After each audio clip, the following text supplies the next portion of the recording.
Halo dokter, selama ini kita mungkin sering dengar ya, atau mungkin kita sendiri nih yang bilang ke pasien, anak sulit buang air besar, tingkatin aja serat, kasih sayur lebih banyak, minum air putih yang cukup. Tapi ternyata pandangan ini nggak didukung sama penelitian loh.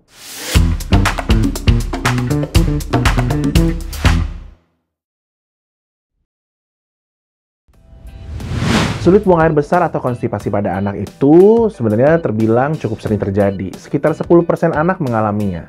Yang lebih serius, sepertiga dari mereka yang mengalami konstipasi kronis bisa membawa masalah ini bahkan sampai ke masa pubertas loh. Nah ternyata kurang dari 60% dari kejadian konstipasi itu kemungkinan ada hubungannya dengan masalah kongenital atau komponen genetik nih dok. Nah selain faktor genetik, ada satu faktor lain nih yang lebih berpengaruh, yaitu perilaku. Bayangin aja, setengah dari anak dengan impaksi feses kronis pernah merasakan sakit saat BAB. Jadi banyak dari mereka yang jadi takut dan akhirnya menahan BAB dan justru makin memperparah masalah ini. Jadi memang bukan sekedar kekurangan serat aja, tapi kebiasaan ini yang perlu kita bantu ubah. Sebuah tinjauan sistematik dari 9 uji klinis dengan total 680 anak menemukan bahwa suplementasi serat itu nggak meningkatkan frekuensi BAB, nggak membuat feses lebih lunak juga, bahkan nggak menghilangkan gejala konstipasi. Lalu studi lain dengan 723 anak yang membandingkan serat dengan placebo atau laksatif juga menemukan hasil serupa. Dari 10 uji klinis, 9 diantaranya menyimpulkan bahwa serat tidak lebih efektif dibandingkan dengan laksatif. Tapi memang bukti ini masih dianggap lemah karena adanya perbedaan desain studi. Nah, kalau tertarik buat baca lebih lanjut soal informasi ini, dokter bisa cek juga di Alomedica ya, dok. Oh ya, by the way, udah pada tahu belum? Kalau Alomedica sekarang terbuka juga loh untuk mahasiswa kedokteran. Di situ ada banyak artikel kesehatan mulai dari CMI, penyakit, obat, tindakan medis, sampai ke jurnal-jurnal yang bisa dibaca. So, tunggu apa lagi? Langsung aja download dan daftar habis nonton video ini. Menariknya, ada penelitian lain yang menggunakan pendekatan triangulasi. Keren banget nih. Mereka mengumpulkan data dari 3 sumber. Tinjauan sistematik terhadap pedoman National Institute for Health and Clinical Excellence, kemudian studi cohort even longitudinal study of parents and children, serta studi pada anak kembar. Total ada hampir 10.000 anak yang diteliti dan hasilnya peningkatan serat nggak berdampak signifikan dalam mengatasi konstipasi.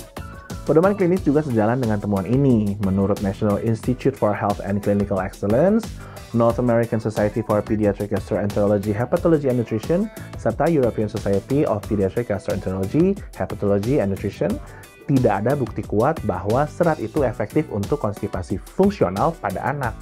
Mereka hanya menyarankan pemberian serat dalam jumlah yang normal sesuai dengan usia anak tanpa perlu ditambah-tambah.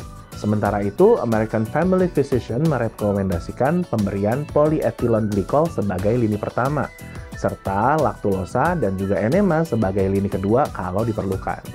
Nah, biasanya pemberian laksatif itu bisa dilakukan dalam jangka panjang, dalam waktu bulan hingga tahunan. Tugas kita itu harus meyakinkan orang tua kalau ini aman dan nggak bikin pencernaan anak itu jadi malas. Justru kalau kita kasih laksatifnya sebentar-sebentar, malah bikin kejadian konstipasi ini jadi berulang dan gejalanya juga makin parah.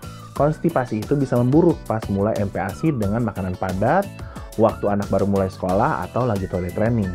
Nah, kalau kejadian nih, konstipasi pas lagi toilet training, harus kita tunda dulu sampai pergerakan ususnya balik lagi ke normal. Kejadian ini sebenarnya bisa diakali dengan memberikan dukungan positif kepada anak. Misalnya, orang tua bisa kasih dia reward kalau dia berhasil BAB ke toilet, supaya anak bisa membentuk kebiasaan baik dan nggak lagi takut untuk pergi ke toilet. Jadi kalau memang dirasa perlu, jangan sampai kita menunda pemberian laksatif hanya karena terlalu fokus pada serat ya. Orang tua mungkin merasa bersalah soal pola makan anak, padahal solusinya sederhana.